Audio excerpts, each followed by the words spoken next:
Oi meninos, tudo bem? Como nós vimos na última aula, né, pouco da história da UTI, da Unidade de Terapia Intensiva, do conceito do que ela foi se formando no passar dos tempos, hoje nós vamos entender o que de fato é a UTI, o que é essa UTI. A nossa pergunta do nosso slide, mas afinal, o que é a UTI?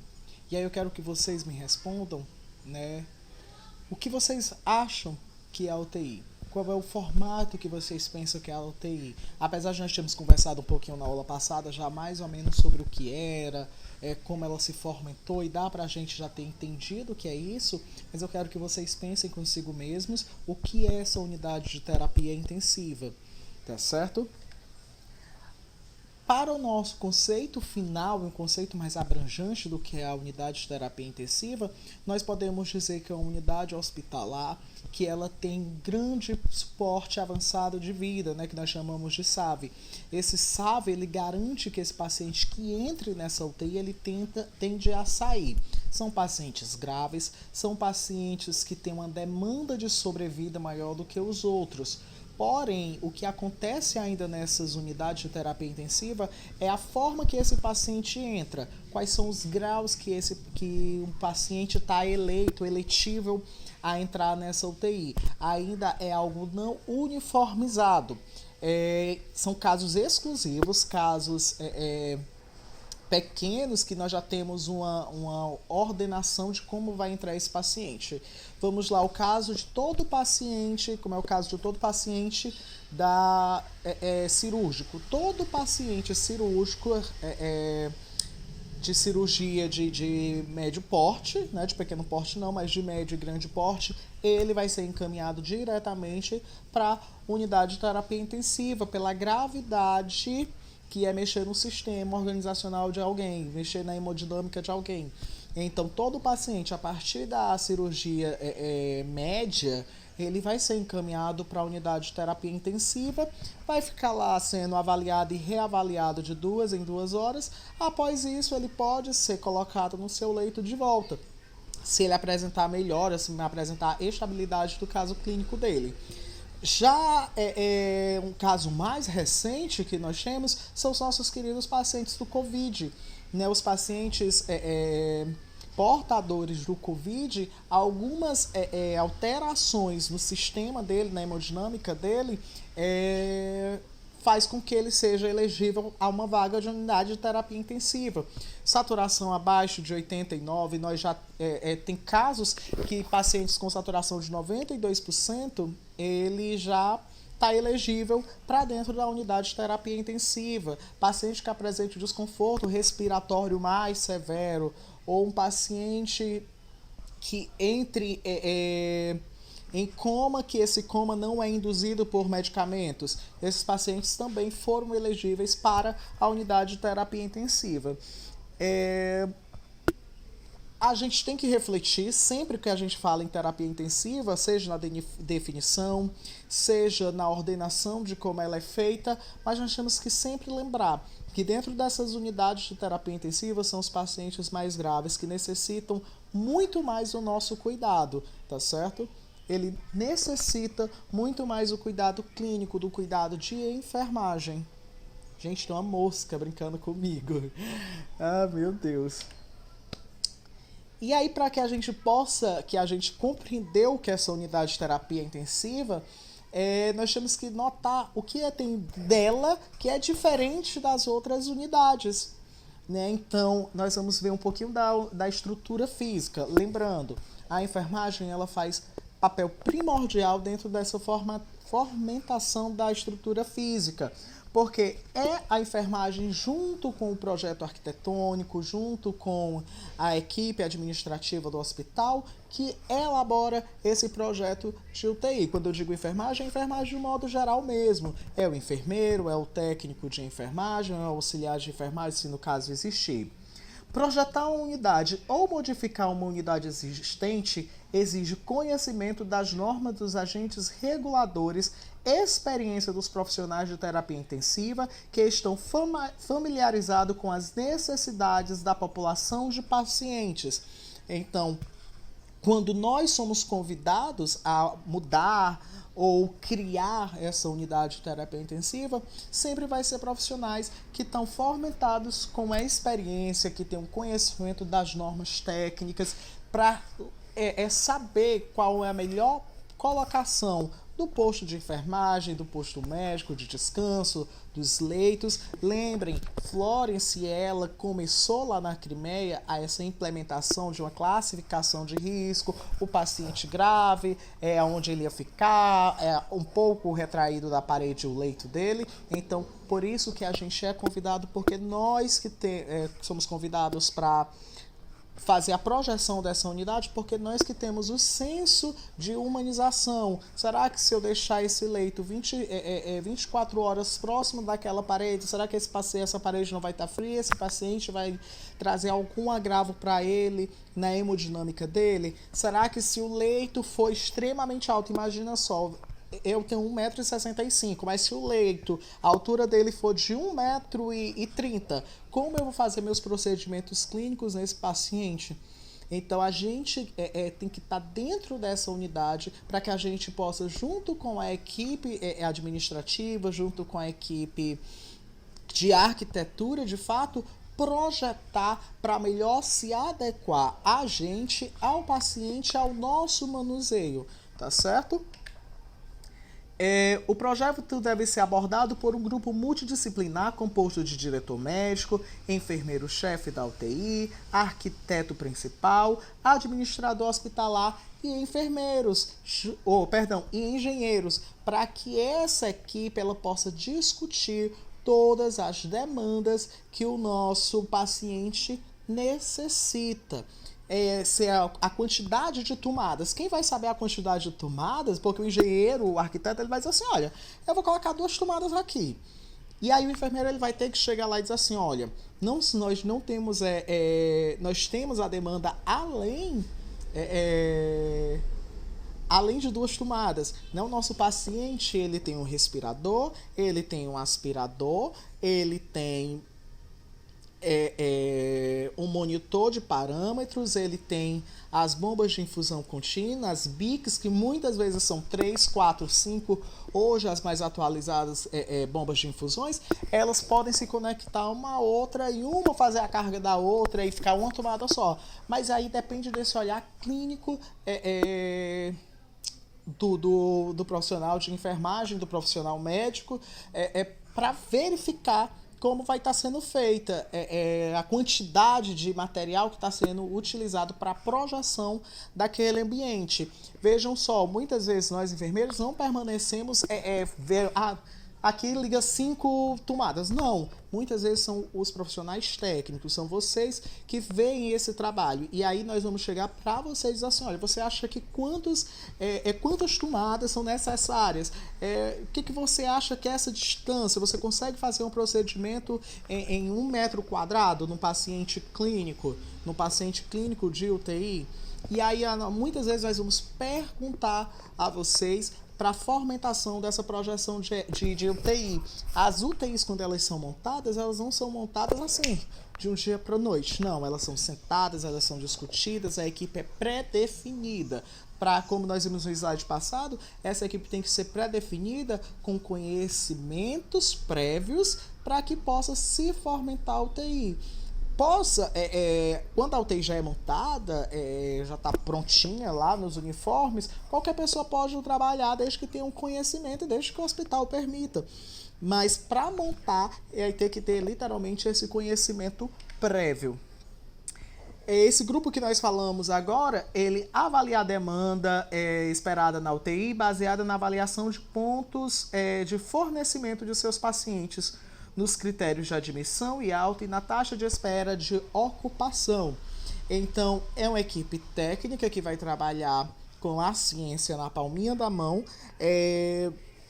verificando quantos dias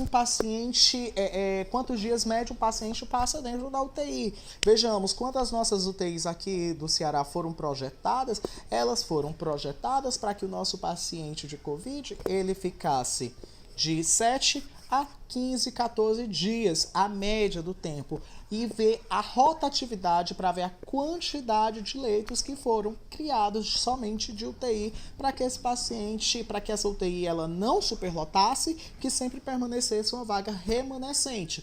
Não foi uma realidade bem fidedigna, porém, nós vimos que foi muito eficiente, né, o trabalho da equipe que montou as unidades de terapia intensiva no Ceará. Elas foram bem eficientes, claro. Por muitas vezes nós tivemos picos de lotação em N hospitais, né, mas conseguiu-se sempre ter aquela demanda atendida. Muitas vezes estavam os hospitais lotados, mas alguns outros não estavam e tinham um remanejo, né? O que nós chamamos de regulação desse paciente. Então, esse paciente sempre era regulado para um hospital que estava menos lotado.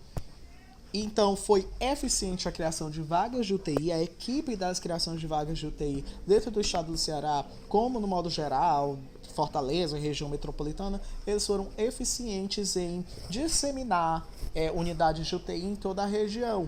Hoje, no estado do Ceará, nós temos muito mais vagas de UTI do que no passado recente. Nós temos, Horizonte era uma cidade que... Horizonte que eu falo porque eu moro em Horizonte. Era uma cidade que não tinha uma única vaga de UTI. E em menos de um mês se criaram... Menos de um mês não, em menos de 2 meses se criaram 16 vagas de UTI, creio, não lembro, não me recordo basicamente isso. Mas se criaram 6, 7, 8, 14 vagas de UTI para dentro do município de Horizonte. Então, Horizonte, nem que ele contasse com uma, já é muita felicidade. Tá certo? Nós temos outras cidades do interior que não tinha nem meia vaga de UTI, que sempre que o paciente necessitava da demanda dessa UTI, ele era encaminhado para outro hospital.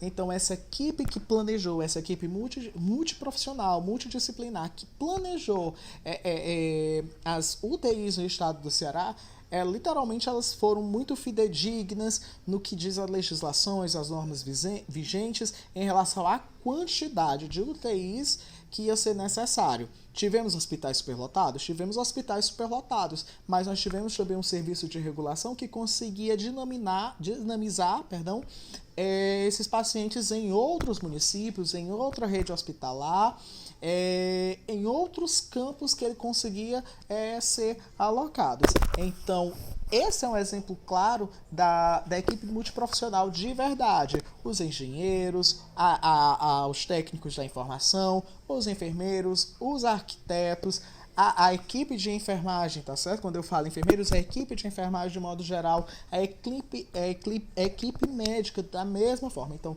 tem um papel primordial no que se baseia literalmente a fomentação dessas vagas, a criação dessas vagas, pela quantidade, pelo tempo de espera que esse paciente vai ficar dentro, ocupando aquele leito, o tempo que aquele paciente vai sair, seja por uma alta ou seja por um óbito.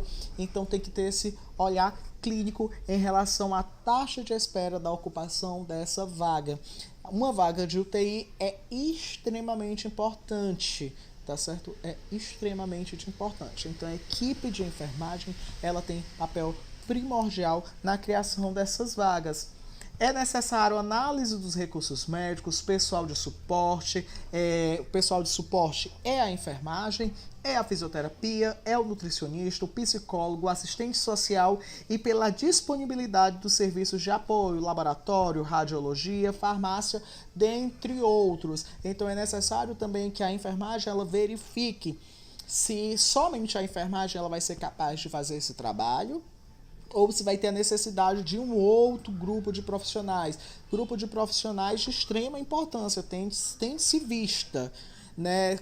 Na ausência do fisioterapeuta, o enfermeiro ele consegue manusear todo o ventilador mecânico. Tendo o fisioterapeuta ele assume esse papel de ponta. Nutricionista, N pacientes, na verdade todos os pacientes, não vou dizer todos, mas a grande maioria dos pacientes que estão internados em unidade de terapia intensiva, eles são pacientes entubados, são pacientes inconscientes, e aí eles necessitam de uma alimentação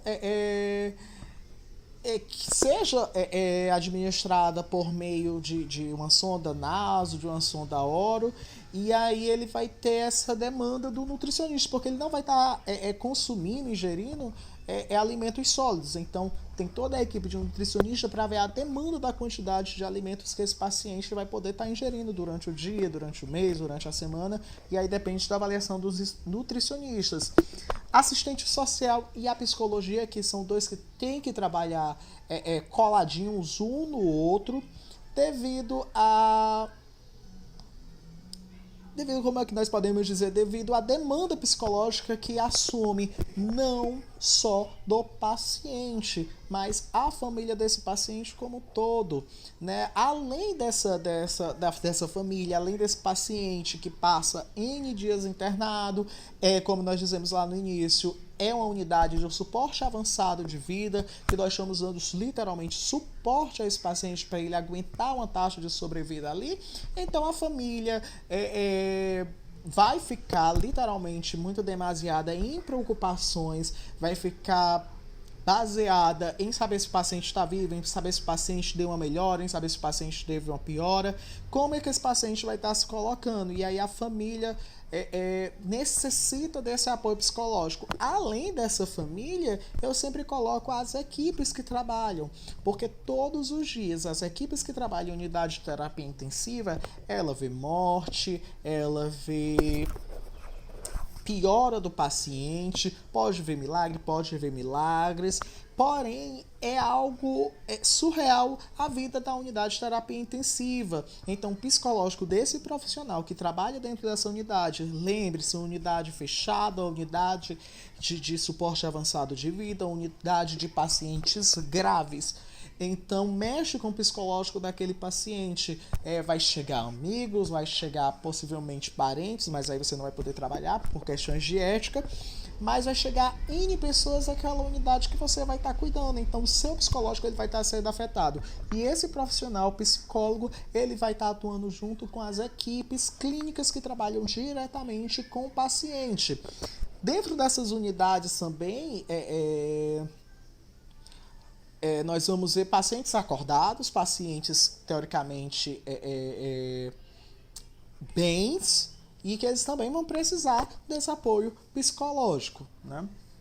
Os outros serviços, os serviços essenciais que nós temos dentro da UTI, que são os laboratórios, raio-x, a farmácia de um modo geral, claro, nós temos que ter uma farmácia satélite, uma farmácia que contenha tudo, para que na hora da necessidade, na hora da demanda de suporte, tenha lá muito fácil só dizer assim, olha, eu quero uma adrenalina, pegou a adrenalina, foi-se embora.